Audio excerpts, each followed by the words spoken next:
Good afternoon. So I want to start and set some context for this panel we're going to have today. 90% of the data that exists in the world was created in the past 2 years. And conservative projections say that by 2025, this will increase at least tenfold. So what kind of data are we talking about? Well, it's everything that's driving our new information economy. It's financial transactions, it's DNA sequencing. It's a record of every time anyone is joining this live stream. It's a record of every time anyone's interacting with us on social media using the hashtag NatGeoFest. And all of this data collection and analysis is stirring up all kinds of conversations we didn't have to have in the past. What should we be doing with this data? Who should own it? What are expectations of privacy? And for me, most importantly, what should this data be used for? Now, lest you fear, this conversation goes on a path of API keys and NPL and open versus proprietary software. I want to bring it back to something much more personal. Storytelling, it's something that's personal to me and something we've heard a lot about this week. Storytelling is truly what I would say, and I'm hesitating because I'm thinking about the incredible things I just heard on the animal panel about whales telling stories. But what I was going to say is I think that storytelling is one of the things that makes us human, or at least puts us at the top of the food chain. And there's been a lot of research in this. In 2017, British anthropologist Daniel Smith found that in hunter-gatherer societies around the world, individuals that are deemed to be better storytellers are statistically significantly more successful from a reproductive perspective. If you can tell better stories, you have more kids. So just think about that from an evolutionary perspective, right?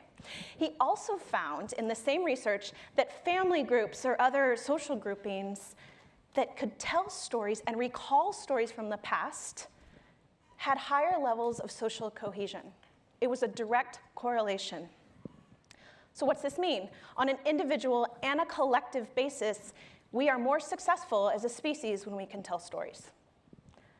So we're awash in zeros and ones, 90% of which we're not even storing, but yet we are a social mammal, we're primates, and part of what drives our success is the ability to tell stories. Can we marry these two things? I think we can. Personally, it's why I fell in love with cartography and data journalism and information graphics. But you're not here to hear from me. We have 4 masters of this craft with us, journalists and scientists and policymakers who spend their days trying to extract stories to help the world out of numbers. So join me in welcoming to the stage Jeff Kerby and Jennifer Lopez, Dan Hammer, and Xaquin Veira.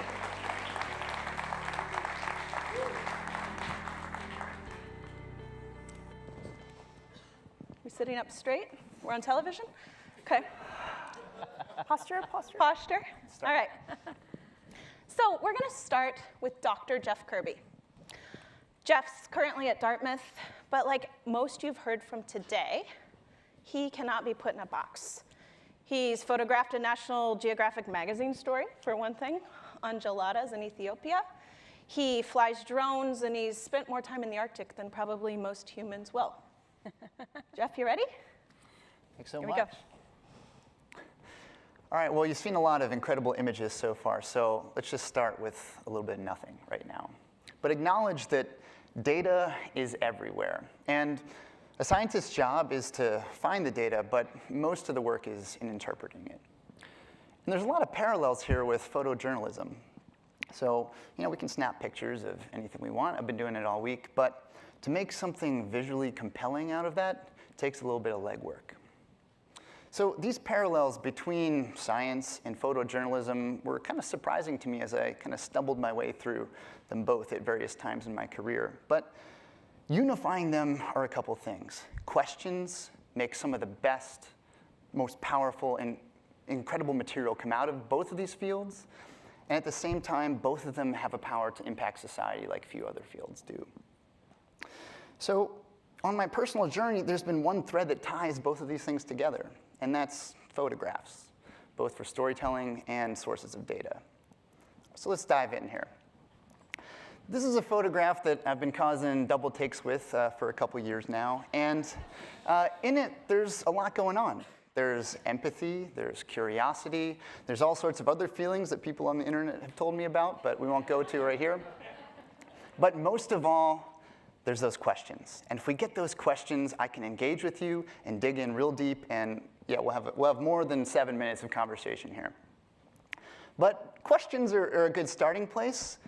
In photos, you can also find answers. And to be frank with you, it's pretty rare to see a primate give birth in the wild. We don't have a lot of information about this whole process, not just in gelada monkeys like these right here, but in any primate species. So researchers can look at this series of photographs, and this is just an excerpt, and learn how this process goes. This is important because obstetrics, the study of birth, is something that's bigger than just primates. People want to learn about this too. So we can extract data from these photographs right here and write scientific papers that make comparisons, ask evolutionary questions. But the best part is, maybe we didn't think of the right question. We can go back years from now and see those same photographs again, pull out that information, and address new questions. Another nice thing for me is that the power of photography is incredibly flexible. And we need that flexibility when we start addressing some of these big issues that are impacting us all in the world here. The Arctic is changing faster than almost anywhere else in the world. It's warming at twice the rate of the rest of the world, and the biological consequences of this are very evident, but they're difficult to talk about. So often we use symbols like that. I've used that falling ice to talk about climate change many times before, but it's an indirect way to talk about what I'm really interested in. And we all know that symbols, they have a shelf life. So how can we engage a little more directly with some of these patterns that we're interested in?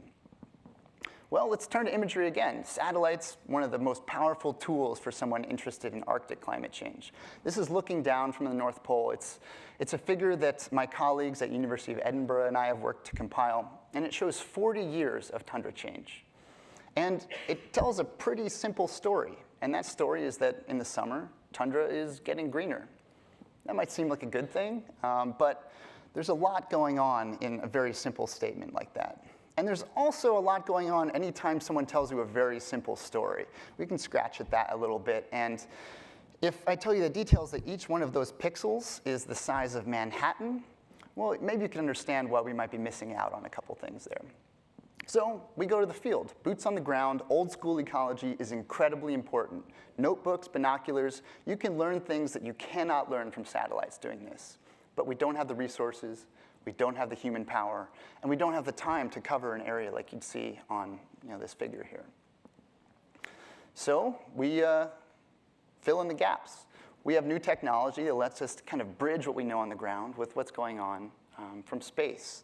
It comes with new logistical challenges. If your hands are full, you got to hit the launch button somehow. So I found that the nose works pretty well on iPads, which, if you take nothing from this week, take that home with you.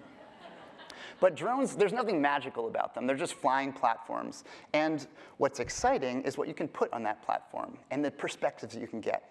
So we have cameras that are looking downwards that can see beyond what we see as humans, parts of the visible spectrum that tell us information about plants, about the quality, about the productivity that's happening on the tundra, and also signs of recent tundra change. If you were walking next to these, you wouldn't get that information.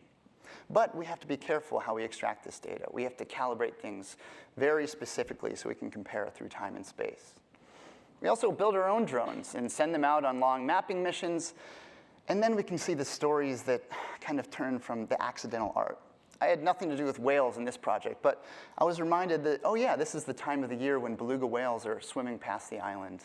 That's something to remember. Oh, there's these beautiful patterns in the tundra. I could put this on my wall, maybe put it in an art gallery. People like abstract pattern.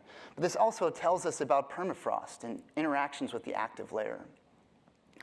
How do we talk about permafrost? It's not a polar bear. It's not even a gelada monkey. But there's a lot going on here that is just bigger than those things. It's so important to understand how changes in permafrost interact with the greenhouse gases that are changing the climate that we're interacting with today. So getting a perspective like this is great. We can connect. There's some beauty here. There's also some concern when we have a large thaw slump that's pouring into the ocean. What's going on there? Well, we can look a little bit closer. Again, drones are platforms that let us see the layers, hundreds, thousands of years of sediment frozen into a wall, buried beneath the surface, and also what it looks like when that permafrost is gone. I can feel that now. Permafrost, I get a sense of, but as a scientist, we need to put numbers on that. We need to follow this up with a little bit of quantitative understanding. So yeah, let's use pictures again.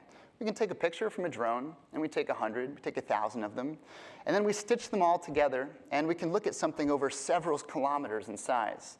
And then we can zoom into an individual centimeter, ask questions very close by, and measure differences in volume. We can put numbers on the questions that we have. So going forward, we're creating these incredible new visual data sets that are also advancing our scientific understanding of the world. But we have this opportunity now to take these new visuals and take new storytelling approaches out of them, ask new questions, and make sure that we share these perspectives with those around us. There's a lot of power in a photograph for storytelling and for data.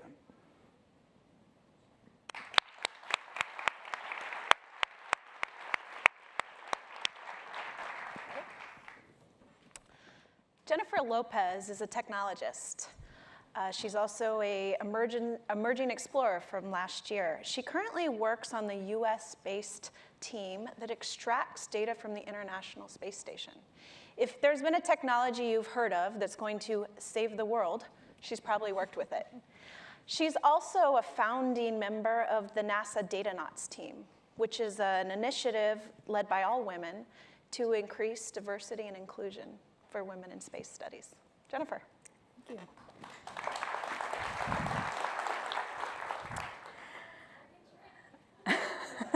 I love it. I was only 7 years old when I was first introduced to computer science. And I was, always running into the lab every time with sheer excitement, almost as if I was entering a whole new world. And of course, we were learning about hardware and software, the basics of programming languages, computer design, graphics, and of course, gaming with the classic Oregon Trail. And with access to this new world, I felt empowered. I was inspired to study science and technology, and first as an associate research scientist in molecular biology, and then fast forward to my work today, where I'm building our technology portfolio for the International Space Station US National Laboratory, working with various data applications and also in other areas such as robotics, electronics, virtual reality, artificial intelligence, optical communications, and in-space manufacturing. So this was my computer at 7 years old, and now my lab is orbiting our planet approximately 250 miles above us in space. And I would like to share with you how we are leveraging this incredible technological platform for the ways that we can improve our planet and the betterment of mankind, and why this relates to all of you. So our mission is to maximize utilization of the International Space Station by facilitating groundbreaking science, technology, innovation breakthroughs that are just not possible here on Earth. The International Space Station has enabled over 2,400 researchers in 83 countries to conduct more than 2,000 investigations and experiments, all to benefit mankind. And lives have been saved, space station generated images have aided disaster relief, and new materials are improving products.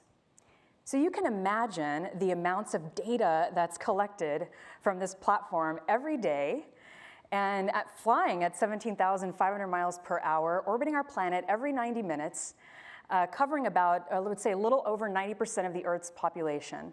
In addition to all of the daily investigations and experiments I was just mentioning that are taking advantage of a unique microgravity or weightlessness environment, and the extreme conditions of space, and spanning multiple disciplines in terms of technology development, life sciences, physical sciences, remote sensing, and aerospace.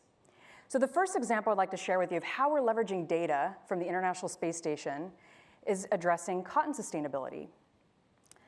It takes over 700 gallons or 2,700 liters of water to produce one cotton t-shirt.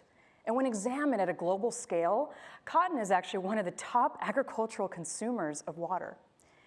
And cotton cultivation requires access to water and our natural resources that are increasingly at risk due to overexploitation and climate change.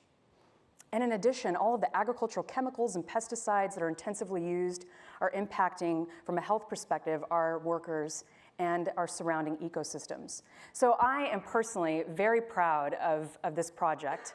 And in partnership with Target Corporation, we created the International Space Station Cotton Sustainability Challenge to improve cotton efficiency and improve sustainability of cotton farming on this increasingly thirsty planet. So we selected 3 teams spanning multiple disciplines, one in remote sensing or Earth observation, that is employing a scalable and customizable machine learning or artificial intelligence platform to monitor and analyze real-time remote sensing ISS imagery. The second team that we selected is in life sciences that's using genetic sequencing to study gene expression in 3 different cotton cultivars or cotton varieties to grow those in microgravity and then see how we can take that data to grow better cotton, stronger cotton here on Earth that requires fewer resources. And then the third team we selected is in plant sciences that's studying root formation, resiliency, adaptability, and so that we can produce higher cotton fiber yields. And this is just the beginning. We're going to be launching these investigations to the International Space Station later this year into next year to really ultimately try to see how we can solve the future of cotton improving on our planet. And the next example I wanted to share with you is also very important, and it's trying to disrupt how we understand the world's deadliest storms. Tropical cyclones, or also known as hurricanes, typhoons, they are one of the most devastating natural phenomena in the world, and they occur across many of our oceans, our major oceans, every year. In addition, all of these vulnerable regions that are susceptible to these storms, from Australia to Southeast Asia, Bangladesh, Arabian Peninsula, are all largely left unprotected. And they still rely on these archaic and crude measurement systems. And these are subject to so many errors. So we developed a method with our astronauts on board the International Space Station to take sequences about 100 images. And this is actually footage of, or sequence footage of Typhoon Itsani in the South Pacific, and combining those images with data of the eye wall cloud top altitude with that data, in addition to temperature data, and that is enabling our scientists to retrieve the storm's central sea level air pressure. So the combination of this data from the International Space Station is now allowing us to have better predictions, more accurate predictions, and this can have impacts in terms of the high wind speed intensities and to better predict the paths of these storms before they hit land. In addition, the combination of this data can actually help reduce the worldwide death toll by 50% or more that's caused by these storms. In addition, the property damages are estimated to be at around $30 billion per year. And with this combination of data, we can reduce that by 30% or more. So the capabilities that we're looking at, with just this one example, we're actually going to be launching new hyperspectral sensors and high-definition imaging systems to the International Space Station this coming year with even more capabilities and having more applications in addition to disaster relief with oceans, climate change, et cetera. So I've only just shared a couple of stories or just a couple of examples of how we're leveraging data from the International Space Station, and there's so much more. And remember when I said earlier that the International Space Station is my lab? Well, it's yours too. You all have access to this incredible technological platform, and I would ask, what new ideas or innovations would you like to launch, or would you see launching to the International Space Station to tackle and address the world's grandest challenges? And remember, we are already seeing the benefits in terms of space-based research and demonstrating major impacts. But I would also add that it's more about the innovation and these unique collaborations and partnerships that can truly ignite change for the future of our planet. Thank you.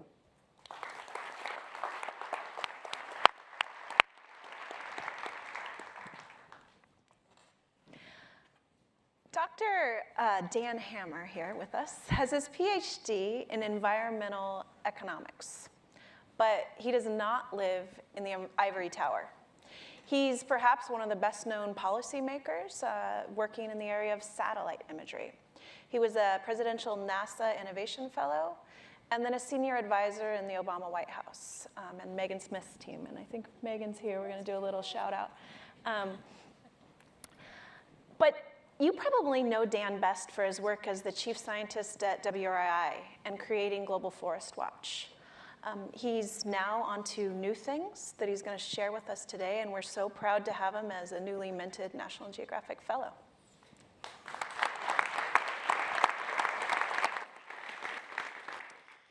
Thank you. I am the first fellow through the newly minted National Geographic Labs. I'm also a data scientist. And I can say that with impunity because no one knows what that means. I don't even really know what that means. But what I do know is that a common application of data science is connecting people to information that they care about, to content that they would consume. There's pretty amazing data science at companies like Twitter and Netflix to surface movies and posts that people actually want to see. And at the labs, we're not actually doing stuff that's all that different. It's just that our applications are decidedly more social and environmentally oriented. For example, I started a project in collaboration with the labs called Earthrise. The objective of Earthrise is to connect people with satellite imagery to report on environmental and humanitarian events. We find, access, and design images to help tell these stories from this new, incredible, and very compelling data source about changes on our Earth's surface. We're targeting first people who create content and command audience, both in traditional and in social media. In this particular case, that means environmental journalists and kids. As a start, we're building an educational application with the Tech Museum of Innovation to enable kids to tell these stories from within the classroom setting. The Tech is an amazing children's museum in San Jose, California that sees almost 400,000 kids come through their doors every year, students. The students can produce reports that look an awful lot like Instagram stories, but from satellite imagery. They can report on the fires in Colorado, or the water theft in New Mexico, or in this particular case, development along the Chinese coastline. This stack of images shows a wetland in China before, during, and after the development of an airport. From the perspective of data and machine learning, the most powerful part of the app is the comment section. Now, who would have ever thought that anything good or righteous would come out of a comment section online? But the kids are encouraged to peer review their classmates' work, identifying areas of interest, of particular interest to them within the stories and within the images. The geolocated comments offer a measurable indication of what relevant change looks like from within satellite imagery. These comments are sufficient to teach our algorithms how to match kids to imagery to better tell those stories the next time. It becomes this virtuous cycle of storytelling. This isn't quite citizen science. We're not asking them to categorize the stories or to identify a species from within an image. Rather, we're just providing them the facility to engage with this environmental information, and we take a step back and we just sort of observe. From there, the virtuous cycle between crowd and computer sort of takes over, and we can tell better stories faster about our environment and how it's changing. We're calling this right now, at least, citizen storytelling. Citizen storytelling is a hearts and minds approach to conservation. It's certainly not sufficient. It's not going to solve all of our environmental woes, but we do believe that this work can play a role in building awareness about environmental change. And building awareness, and this awareness is important to it's an important precondition to affect the change that we want to see in the world. Plus, for all the National Geographic writers that are in the audience, my goal right now, I can say this out loud, is to make sure that your 10-year-old kid scoops you on a story soon from using a satellite imagery. So, thank you very much.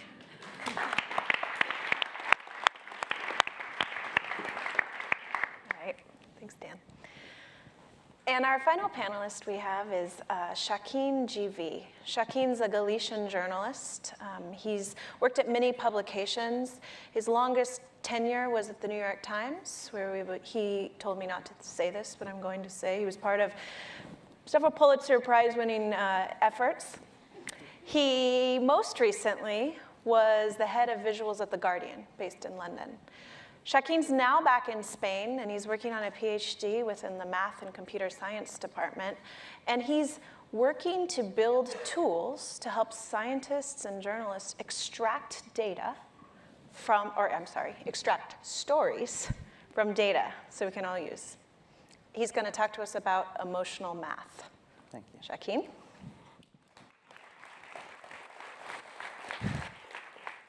Last week, we celebrated World Environment Day. And as we all know, this year's theme was how to beat plastic pollution. Kaitlin was there in India because National Geographic was a media partner. And I collaborated with UN Environment to create this visual story that summarized the UN plastic pollution report. So as the opener, we created this visual of raining trash that showed the geographic growth of plastic waste. We transform data from Dr. Jenna Jambek, who you heard yesterday, and which you can see in this smaller chart here, into this rate of raining chart, and of raining trash. And as I was working on this, my 4-year-old son walked into the room and said, "Dad, why is it raining more and more trash?" So even though he didn't have the tools to read it and he didn't have the context, he could understand this. So that's what I do. I'm a journalist, and I work at communicating data in a tangible and relatable way. I use text, I use charts, I use visualizations, I use motion graphics and interaction to put data in a way that audiences can relate to. I use visual metaphors or conceptual metaphors. I use humor sometimes when I can. And I create sometimes playful interfaces that reinforce what the data is about. Last year, I collaborated with the Washington Post on a story debunking the arguments from gender pay gap deniers. So what the hook was and which conditioned when the story was going to be live, is when in the year women start working for free. It isn't an original idea, actually. Women in Iceland celebrated Women's Day off in 1975. They went on a strike at 2 p.m. to mark the moment after which they would start working for free. Money as time. That's what we did. We translated into a year. So 80% of the year, which is the current gender pay gap in the United States, falls around October. And we did that for every profession. When in the year women started working for free, if they were lawyers, journalists, accountants, pharmacists. I put data, or try to put data, in terms that the audiences can relate to. This is the work I did at the Guardian. We had every home purchase since 1995, and those 19 million rows of home addresses and prices didn't mean anything until we allowed the user to input their yearly salary, and all of a sudden the story was about them. how unaffordable the country had become for you. And sometimes, when I can, I get to create inventive interfaces. The biggest story of, biggest financial story, or one of the biggest financial stories of 2015 was how China's slowdown could affect the rest of the world. And we did a lot of number crunching. We did some interactive prototypes to help us understand the relationship between China's imports and how did it affect the rest of the world. But when it came time to communicate it, we realized that allowing the user to pull China down brought data to life in a different way. And as I said, when I can, I get to use humor. I am horrible as a handyman, absolutely horrible. So last year when we moved back to Spain, I spent the first month Googling how to fix things around the house. So I pitched that story to Google News Lab, and they liked it. And we created this visual essay of what people search how to fix around the house. The size of each item is this size of the search volume. Our friends in Russia are very handy and allowed and get to fix a washing machine. How do you do that? Anyway, and sometimes they get to use the silliest humor. In that same story, we found that the searches of how to fix a toilet and how to use chopsticks were very closely related. And even though correlation doesn't imply causation, we're like, we don't know.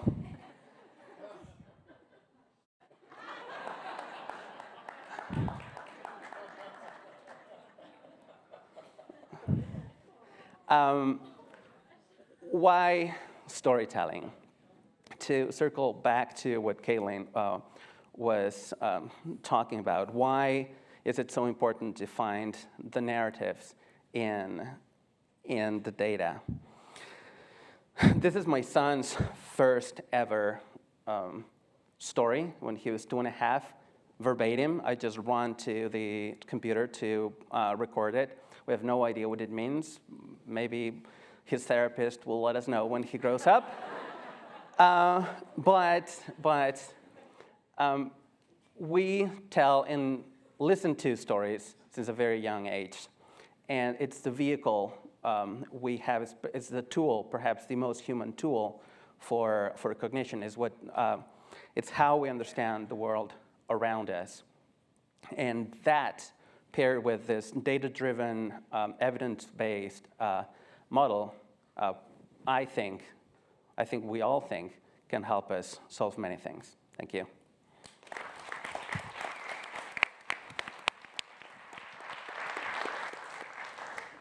All right, we're doing a time check here. Very good. So I'm going to ask the panelists some questions, but we're going to turn to you all quickly. So think about a question you may want to ask with a reminder that they usually start with who, why, what, where, when, or how. That's a helpful way to frame your questions. So I'm going to start with that and say, many of you work across disciplines or you've changed careers at many paths. If you weren't doing what you're doing now, what would you be doing? Not fixing things, clearly. Jeff, what would you be doing? Well, I've tried a lot of different things, so let's see what else is left on the charts there. Maybe being a merchant marine. I think that would be interesting because you get to still do the travel. You get to see what's going on around you. I've developed a lot of interest in the ocean these days.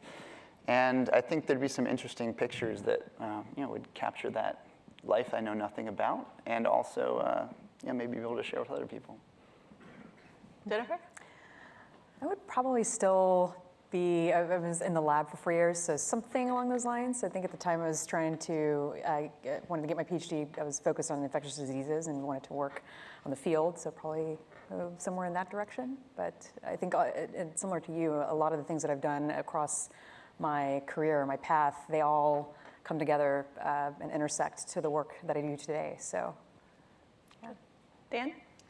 I would be an astronaut. The problem is that I am terrified of flying, even in an airplane. So that's not going to happen. This project at least gives me that overview effect, at least peripherally. I'm going to have two kind of answers. I'm sure I would be a chef, but I would actually love to be an actual scientist, like whatever the discipline. Well, someone may have some tips on that in this room. One of the things in talking to each one of you individually and as a group that you've all brought up and I know permeates a lot of discussion around data is storage and management. And whether that's on a really individual level of, my mom, who's probably watching, saying, what am I supposed to do with all these pictures I have and my phone's full? To, as an organization or as a government, how do we manage and store this data and what should we throw out and what should we keep? I'm wondering if you guys have any thoughts on that. We've had a couple of problems with that in our research team in that initially, we made some mistakes. We weren't super efficient in how we stored the hundreds of thousands to millions of images that come with doing drone mapping. Mm-hmm. Then we got pretty good at it. And then we had to connect with either other research teams or governments that had funded our research and then wanted some of the data. And I remember there was one instance where one government funding agency asked, like, oh yeah, well, you could just email it over to us. And I was like, there seems to be a fundamental disconnect between the amount of data that we have and what you think email is capable of. Exactly. So yeah, I think that's just one example of how we can improve there. Dan, what about you? You've worked on some solutions. Yeah, actually, so I had the chance under Megan Smith at the White House to talk about, or to work on the public finance of digital infrastructure, or how we collectively invest in the digital highways to access the data that we own. And it was I was so surprised that if you can just provide a little bit extra access or make it easier to use these data, there's crazy unintended consequences. As an example, we built some of the web services for the astronomy picture of the day. I'm sure some people in this audience have seen that. It's an amazing product out of NASA. These two guys since like 1995 just posting their favorite images. And it got just the API access. So people using this application programming interface to build into their applications got something like 10 million hits the first month.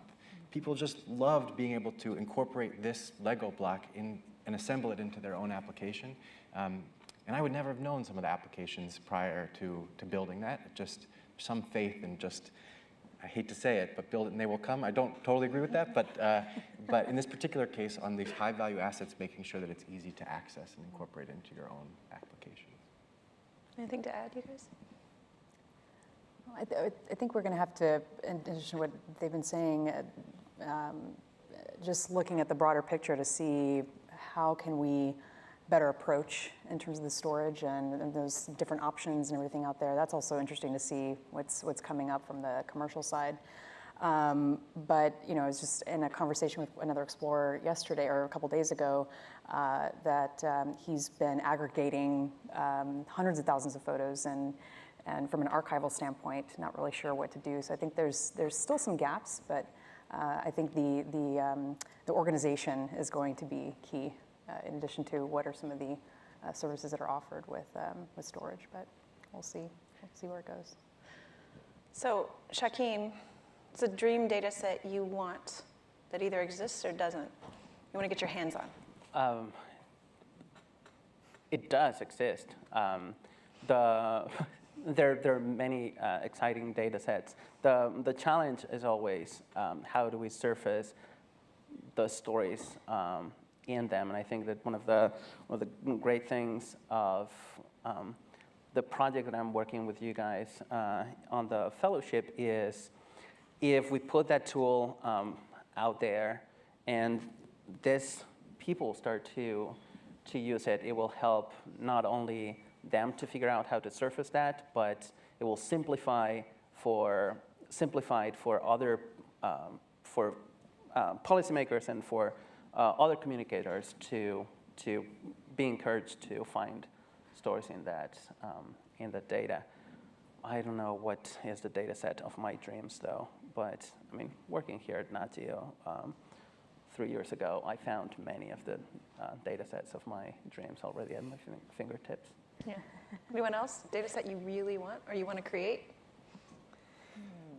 A lot of it is about access for me, and it's just becoming so much more accessible now. I did a PhD, and I remember being really proud of 8 months that I put into some satellite part of it, and then a couple years later, I realized I could do that in about 2 hours with the new tools that are available now. And I wasn't sure if I should feel good or bad about it, but a lot of emotions were going through me. So going forward, I'm a big fan of the direction we're headed because, time is limiting. Mm-hmm. So open? Yeah. Open it all? Well, when it comes to remote sensing for climate change questions, yes, absolutely, because this is too big of a problem to not throw everything that we have at, because it's happening whether we do anything about it or not, and so we need to do everything that we can. You guys open it all? Yes. Mm-hmm. Well, it says the journalist, yeah. Oh, it sounds good to me. I just haven't thought about it enough. That's a pretty big statement, and I'm sure that there's some anomaly. I don't know. I'm going to say withhold. Pass. It's got some government training. I think this is an important conversation to have. Yeah. You've all talked about collaboration as well, whether that's with kids or other governments or other reporters. If you could snap your fingers and collaborate with anyone here on stage, who and why, on what? Oh, this is the new Database Corps. Yes, this is our new corp that we've developed Yeah, we already. have a team right here. Yeah. With a different role that's already been It's already happening? established. Yeah? Yeah, no, we're really excited when after this is over, so we can really just dive into it. Yeah. You want to be done? Yeah. We're like, Okay. oh man, we can get things rolling 8 minutes from now. All right, on that note, does anyone have any speedy questions in the audience? Yeah, over here.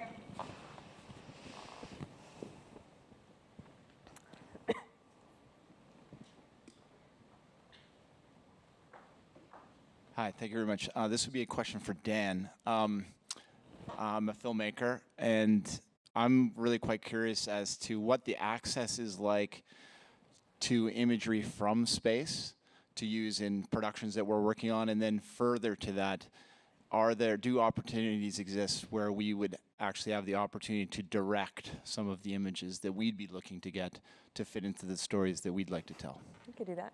Yeah, so requests at earthrise.media, the short answer. The longer answer is that the cost to launch these satellites for optical imaging of the Earth are just becoming so much lower, dramatically lower, such that even high school teams are building satellites that are effectively cell phones that they fling with a rubber band into orbit to take images of the Earth. It's pretty amazing, especially with some of the recent innovations by large, well-funded companies to put medium resolution satellite images, or satellites into space, CubeSats. So there's just so much more supply out there, and the industry is starting to sort out well, how do we segment out our demand so that we don't jeopardize our major revenue sources like defense, hedge funds, and agriculture, and make some of that, the stuff that might be on the cutting room floor, make it available for educational or, in this particular case, reporting purposes. It's still in flux, but we would definitely like to help you figure that out. So we're going to go here in the middle, right here, Claudia? Right. You guys can fight over it. You both had your hands up. No, I just wanted to follow up in that idea. So what is that you would do together that would make a significant difference?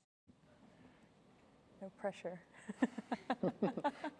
Well, I would just say I would love to talk to you about emotional math, because part of this is just directly out of Earth imaging to be able to tell these stories from a new medium. I mean, It's imagery, so it's old in that sense, but it's a stack of images that's well structured over time of a particular thing that we really understand because we're sitting there.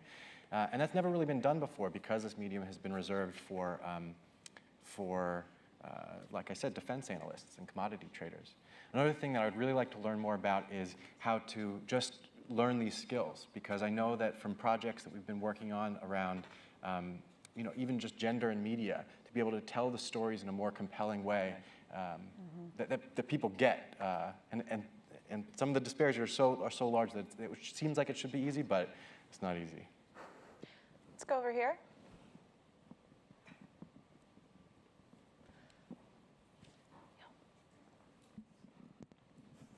This is a question for Xaquin. I'm a photographer, so I come from this sort of largely qualitative world. And you and I were talking about, you were talking today, and we were talking in the office the other day about extracting stories from data. But you were also sharing with me that the subjectivity of analyzing data. And I think a lot of us in the qualitative world tend to look at empirical things and think we could really hang our hat on that.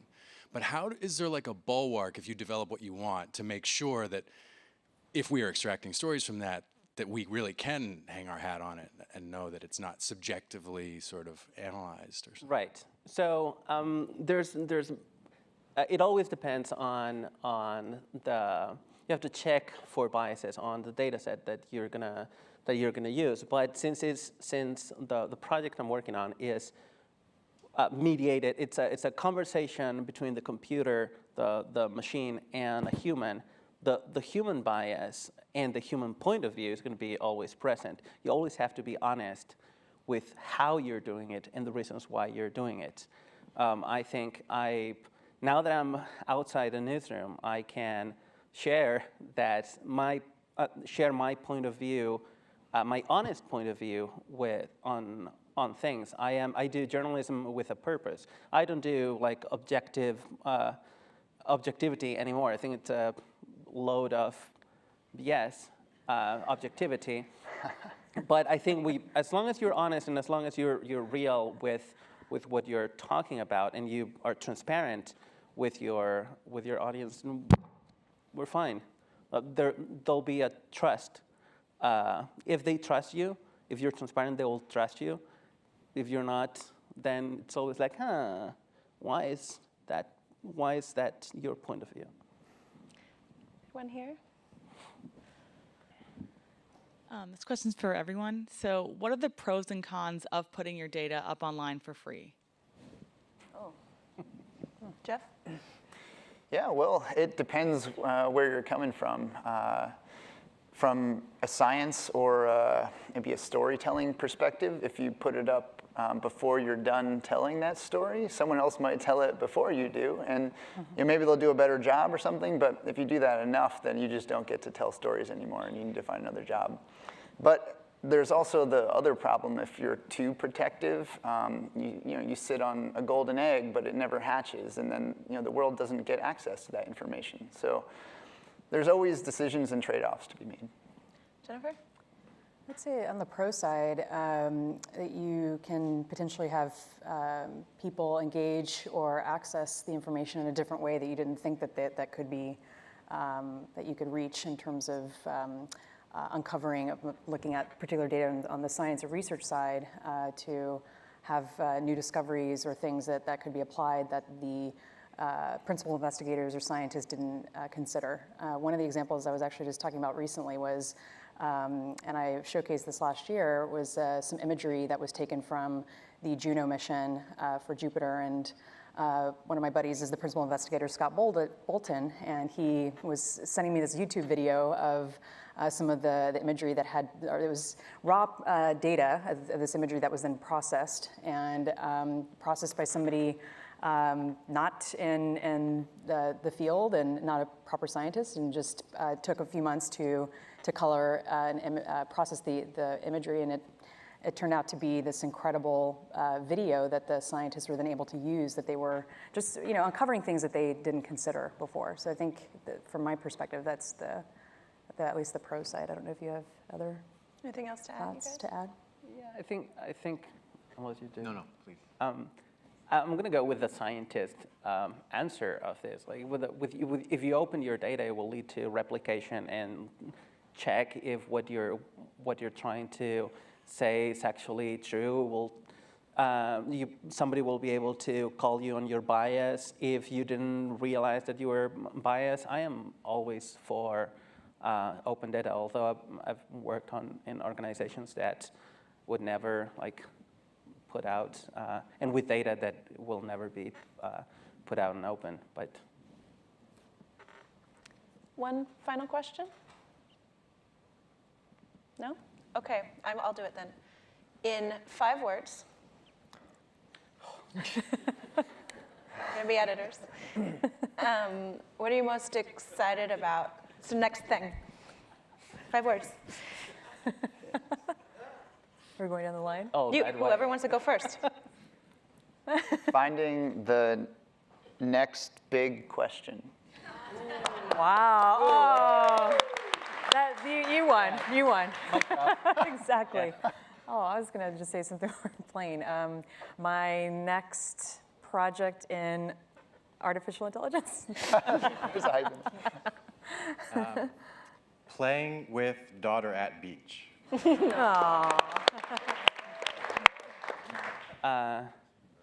What they said was. Thank you guys very much. Thank you all for tuning in and for joining us here today.